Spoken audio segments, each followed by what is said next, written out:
I always considered myself a side character in the great drama of life, just a regular person, living a regular existence, working a predictable job.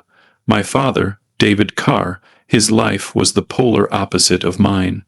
He was one of Vancouver's biggest vintners, the sole owner of a company named Carr Vintners, a business easily valued at $20 million. He built all of it from the dirt up, a true self-made man. When he passed away last month from a sudden heart attack in his study, I was heartbroken, but not surprised. He had lived a long, full life. I figured, okay, I'll take my portion of the company, get some money, and my little life will become a little bit easier.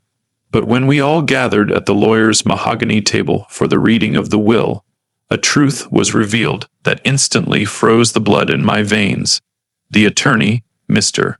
Thompson, read the final lines with chilling clarity. I hereby bequeath my entire estate, including Carr Vintners, to my beloved son, Marcus Sterling. Marcus Sterling, my step-brother, the son David Carr never truly had. The same man who, 10 years ago, had betrayed my father in a separate venture, costing him a fortune and nearly his reputation. That son, the one who hated David, was now the sole owner of a $20 million legacy. I sat there, gripping the arms of my chair so hard my knuckles turned white. It wasn't justice, it was an insult.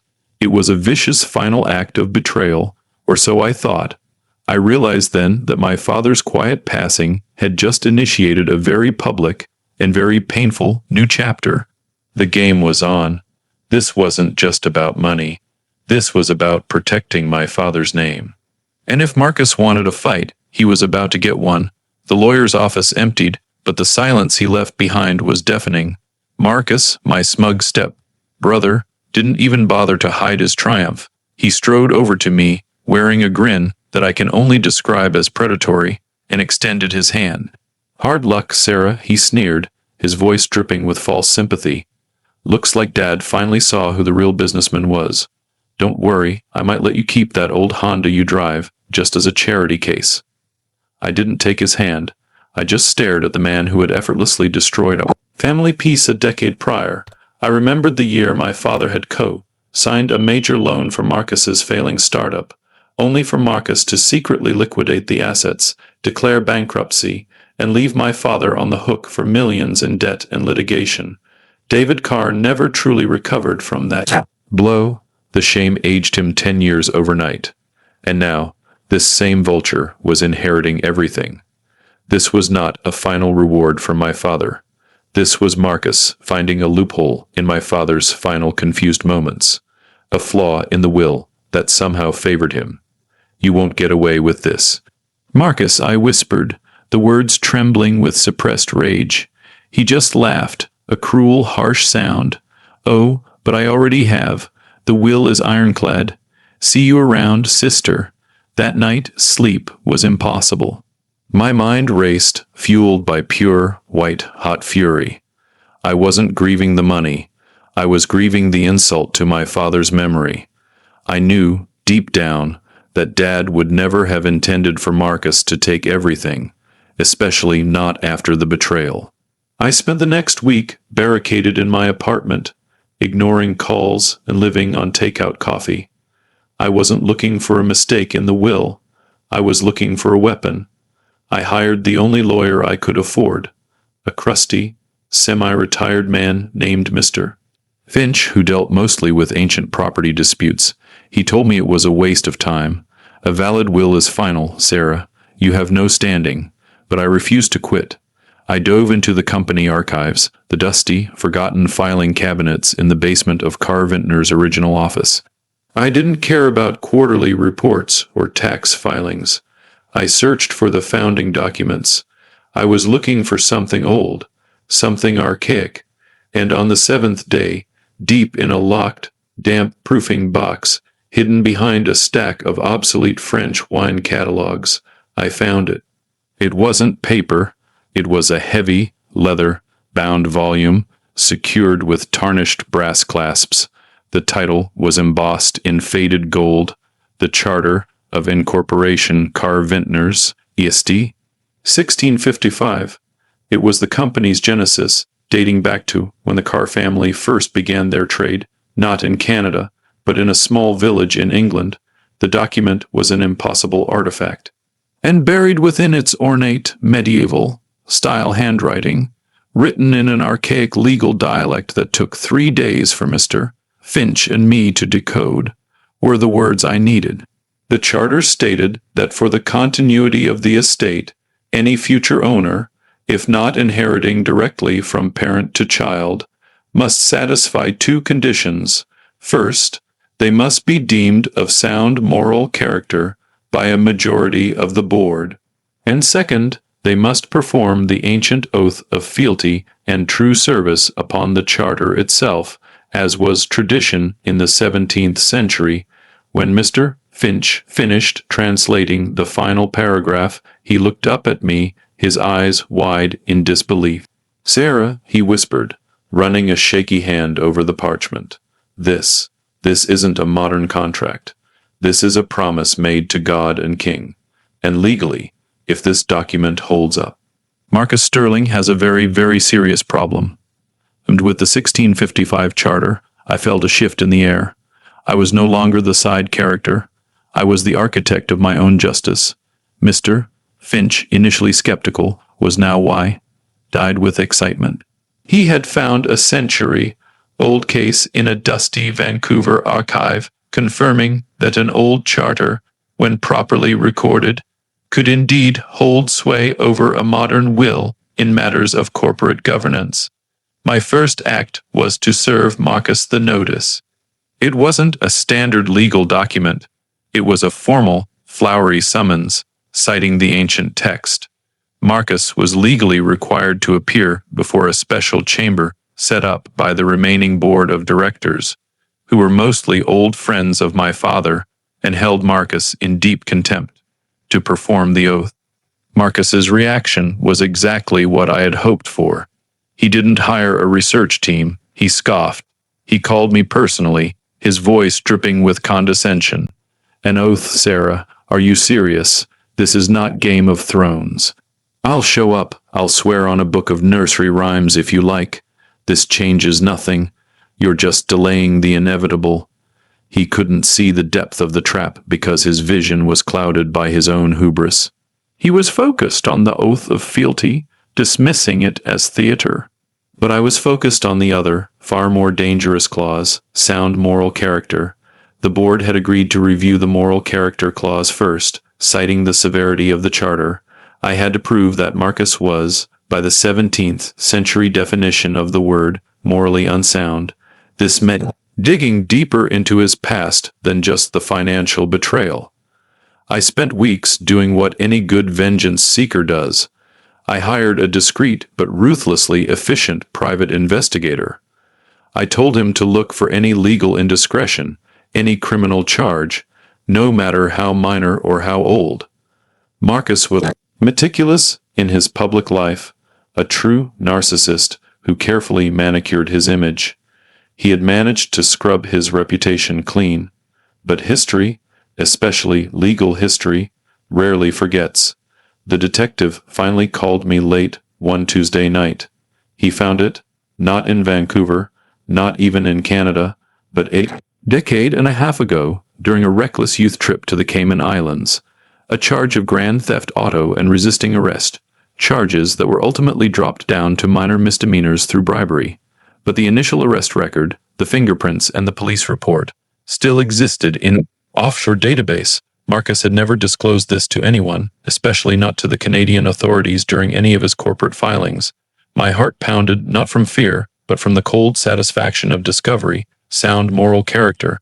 Marcus, the thief, had just failed the test set up by a document centuries older than he was. The day of the hearing felt less like a courtroom battle and more like a medieval ceremony.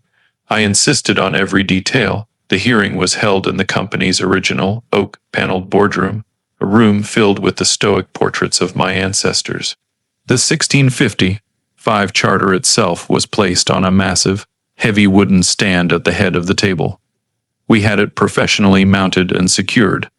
It looked less like a legal document and more like a sacred text. Marcus arrived in a perfectly tailored suit, completely confident. He barely glanced at the charter, already rehearsing his victory speech in his head. My lawyer, Mr. Finch, however, looked like a nervous priest about to perform an exorcism. I sat there, across the table from the man who had tried to erase my father's legacy, and I felt nothing but a singular focus. My voice, when I addressed the board, was steady. Gentlemen, before Mr. Sterling performs the oath of fealty, the charter requires us to confirm his moral standing. We have evidence to present regarding his character. The moment was agonizingly slow. Marcus's face was still set in that cocky, condescending smile. He had no idea the trap had just sprung shut. He was still waiting for the theatrical part, but the true vengeance had already begun. The boardroom was silent, thick with unacknowledged tension. Marcus, still smiling, thought I was bluffing with my moral standing claim.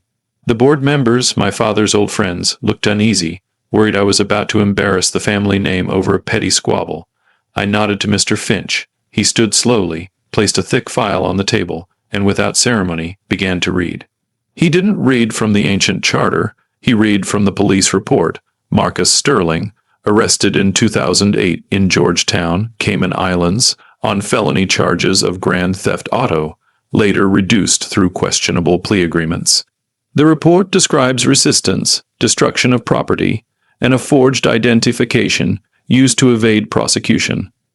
The moment the words grand theft auto echoed in that quiet room, Marcus's composure shattered. His face, usually so controlled, went pale, then mottled with crimson. He knew the record was buried forever. He shot me a look of pure, murderous hatred, the look of a man who realized he had been meticulously hunted down. "This is a lie," Marcus roared, slamming his fist on the table. "This is ancient history. This is slander. The will is valid. The will supersedes this medieval nonsense." The chairman of the board, an elderly man named Mr. Hamilton, gently held up a hand to silence him. Mr. Hamilton then picked up the charter. His voice was calm, but carried the weight of centuries. "Mr. Sterling, this document, the foundation of Carvintners, predates the establishment of this nation. It is a legal promise, and the moral character clause holds up. Grand theft, forgery, deceit, these actions, by the definition of this charter, render you unfit to inherit the legacy." The silence that followed was heavy enough to crush a man. Marcus realized it then. His arrogance had cost him $20 million. He hadn't just lost the money. He had been legally stripped of his claim by a piece of paper, written almost 400 years ago. He was physically shaking as he was escorted out of the room by security, shouting threats that no one paid attention to. The board voted unanimously. Marcus Sterling was disqualified. With Marcus gone, the room felt empty. Mr. Hamilton turned to me, the charter still in his hands. "The will is now null and void, Sarah. By the terms of this charter, the next most suitable kin of sound moral character is you." I hadn't just gotten revenge. I had become the master of the legacy. But there was one final, crucial piece of theater. Mr. Hamilton placed the great, heavy charter before me. "You must still perform the oath, Sarah, not just for the law, but for your ancestors. Swear to honor this company and its principles of honesty and service." I didn't hesitate. I placed my hands on that cold, ancient leather. The text of the oath was long and formal, swearing allegiance to the company, to its workers, and to integrity. As I repeated the solemn words meant for a different century, but echoing profound truth, I realized the true brilliance of my father's life. He had built a legacy so resilient, so deeply rooted, that it had protected itself from betrayal, even after his death. My revenge was complete. The $20 million business was mine. It's been 6 months since I took over Carvintners. The transition wasn't easy. The shadow of Marcus's betrayal and the bizarre nature of the inheritance followed me. But slowly, methodically, I began to learn the business.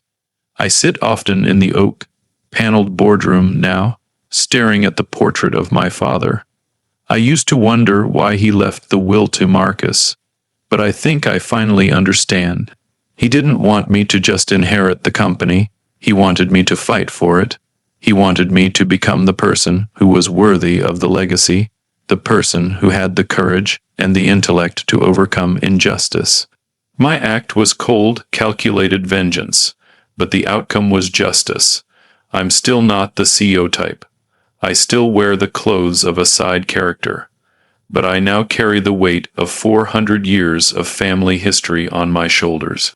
I learned that the greatest vengeance is not the moment of triumph, but the slow, deliberate act of rebuilding what was nearly destroyed. The old wound of my father's previous business failure is finally healed. I proved that dishonesty, no matter how clever, can be undone by the simple power of truth and persistence. Sometimes, when I'm alone in the massive old office, I pull out the charter of 1655. I look at the archaic script, and I feel a profound connection, not just to my father, but to all the people who valued integrity over greed. I learned that day that hope isn't foolish, even when the odds are stacked against you, and that the dead, sometimes, have the final, most satisfying word.